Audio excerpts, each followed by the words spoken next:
క్లాస్లో December prelims mains కొత్త class start అవుతుంది. ఈ నెంబర్కి కాల్ చేసి రిజిస్టర్ అవ్వండి. లిమిటెడ్ సీట్సే ఉన్నాయి. పుష్ప అంటే ఫ్లవర్ అనుకుంటేవా, ఫైర్. ఇది పుష్ప మూవీలో డైలాగ్. ఇది మన దేశంలోనే కాదు, ప్రపంచవ్యాప్తంగా ఈ డైలాగ్ చాలా ఫేమస్ అయింది. దీంతో ఇదే డైలాగ్ ను పుష్ప 2 మూవీలో పుష్ప అంటే ఫైర్ అనుకుంటేవా, వరల్డ్ ఫైర్ అనే మరో డైలాగ్ తో తెరకెక్కించారు. ఇక ఈ డైలాగ్ తో పాటు సినిమా కూడా ప్రపంచవ్యాప్తంగా ఊపూపింది.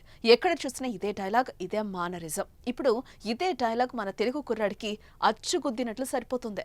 విదేశీ గడ్డ, అది కూడా జట్టు కష్టాల్లో ఉన్నప్పుడు అండగా నిలబడి సెంచరీ కొట్టి తగ్గేదేలే అంటూ మానరిజంతో సెన్సేషనల్ గా మారాడు మన తెలుగు తేజం నితీష్ కుమార్ రెడ్డి.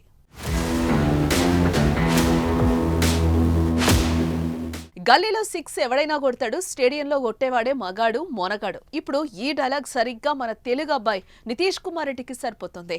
ఓ మంచి బ్యాట్స్మెన్ గా హాఫ్ సెంచరీలు కొట్టడం సర్వసాధారణమే. కానీ జట్టు పీకల్లోతు కష్టాల్లో ఉన్నప్పుడు, ఓటమి అంచున నిలబడనప్పుడు, టీంకి ప్రమాదం పొంచి ఉన్నప్పుడు నేనున్నానంటూ అడ్డు నిలబడి జట్టును గట్టెక్కించడమే నిజమైన బ్యాట్స్మెన్ కు, ఓ ప్లేయర్ కు ఆనందం, గర్వం. ఈ సంతోషం ముందు ఎన్ని రికార్డులు సాధించినా తక్కువే అని చెప్పాలి. అదంతా పక్కకు పెడితే ఆడుతుంది ఆస్ట్రేలియా గడ్డపై, అది కూడా ప్రతిష్టాత్మక బోర్డర్ గవాస్కర్ ట్రోఫీ. పెద్దగా అనుభవం లేదు, కానీ నిలబడ్డాడు. బుల్లెట్ స్పీడ్ గా వచ్చే బంతులకు అడ్డంగా నిల్చున్నాడు. ఆస్ట్రేలియాకి తల కొరివిగా మారాడు నితీష్ రెడ్డి. ఆయన నితీష్ కుమార్ రెడ్డి సిరీస్ మొత్తం చాలా బాడాడు. 2 42s కొట్టాడు, 40 కొట్టాడు.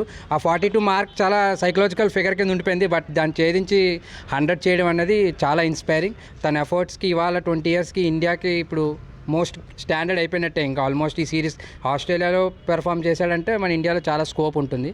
So hopefully he'll do much more wonders to cricket. And Vizag also proud అవుతుంది. సో వైజాగ్ పిల్లలకు కూడా చాలా ఇన్స్పిరేషన్. చాలా హార్డ్ వర్కర్ అన్డౌటెడ్లీ. సో తన హార్డ్ వర్క్కి ఇప్పుడు ఫైనల్గా రిజల్ట్ వచ్చింది. It's very happy for Nitish Kumar Reddy and congratulations to Nitish. Australia గడ్డపై 5 టెస్ట్ సిరీస్ మ్యాచ్లాడేందుకు అడుగుపెట్టిన భారత జట్టు మొదటి టెస్టులో ఘన విజయం సాధించింది. ఆ తర్వాత పింక్ బాల్ రెండో టెస్టులో ఆస్ట్రేలియా బౌలర్లు ముందు తేలిపోవడంతో ఓటమి తప్పలేదు.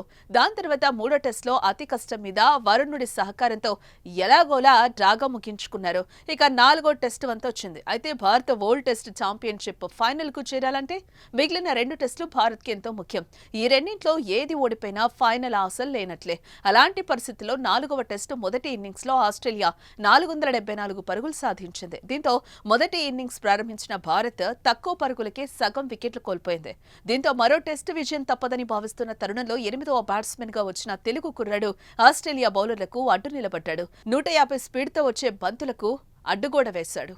ఒకానొక సందర్భంలో చేజారుతుందనుకున్న మ్యాచ్పై ఆశలు నిలిపాడు. తన టెస్ట్ కెరియర్లో తొలి శతకం బాది టీమిండియాకు బాద్షాగా మారాడు మన తెలుగు కుర్రాడు Nitish Reddy. I was first congratulations to Nitish Kumar Reddy. ఎందుకంటే ఫస్ట్ టెస్ట్ తను ఆడుతున్న టెస్ట్ కెరియర్లో first century. And we proud to be honestly in Andhra Vizag నుంచి ఒక బాయ్ ఇంత స్ట్రగుల్ చేసి ఇంత కష్టపడి ఈ స్టేజ్కి వచ్చాడంటే దీన్ని నేను అందరినీ కూడా అప్రిషియేట్ చేస్తున్నాను. Coaches and all VDC ACA coaches we are given a lot of support to them and they was very struggled and very honestly is a very nice person. And career పరంగానే అట్లీస్ట్ తనకి game అనే కాదు respect కూడా అట్లానే ఉంటుంది.